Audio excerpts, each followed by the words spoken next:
It's good to have a full team of candidates back here. Still 4 white middle-class males, but there you go, that's live, isn't it?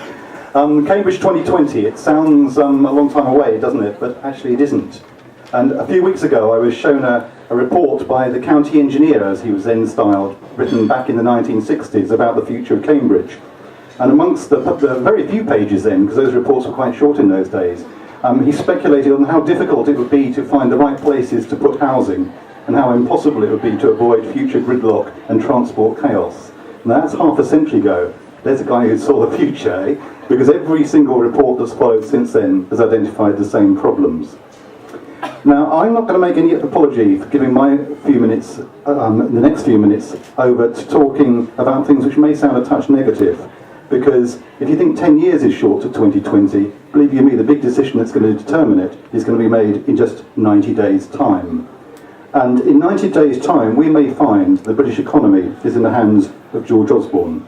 And our future will be at the mercy of an experiment that's only ever been played out once before, and that's happening in Ireland at the moment, and we're seeing the consequences. Now you may say that sounds a touch defeatist, and let me make it clear, I don't believe that has to happen. It's a choice. It's a choice that we can make. But let's be frank, the polls don't lie. As it stands, the Tories are set to win. And if people are comforting themselves with the thought of a hung parliament, well I tell you, don't. It won't make any difference. Because even if Labour wins more seats in that parliament, the Tories are going to probably win more votes. And the reason for that is quite simple.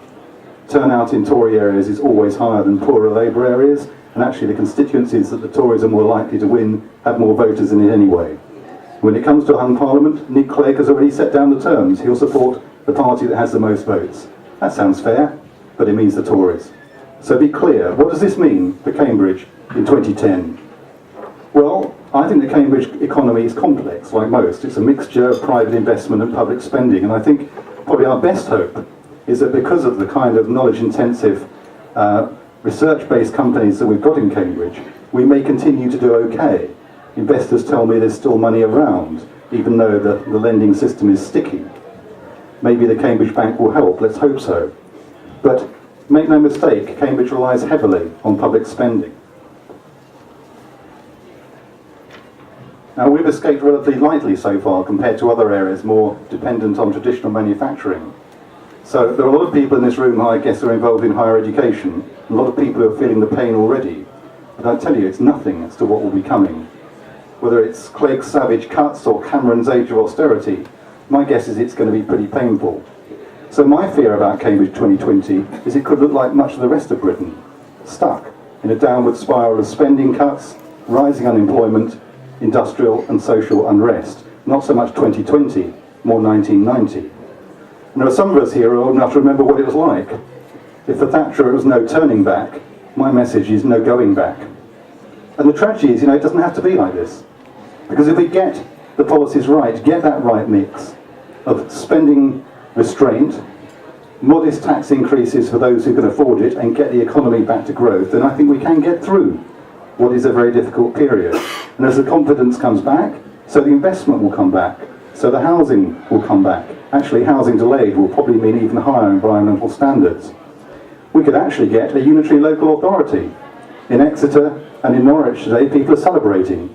In Cambridge, the Liberal Democrats didn't even make the effort to try and get a unitary local authority. We could revisit the crazy decision to try and relocate Marshall out of the city. We could rein in the monopoly bus operator and create a top-class public transport system with smart cards, real-time information, which makes bus a real solution, transport solution of choice. We could do all those things, but that requires people to choose. So I don't want to stop people dreaming about what we might be able to achieve by 2020. But what Cambridge will be like is going to be determined by the choices that people like you make in less than 20 hours. Thank you.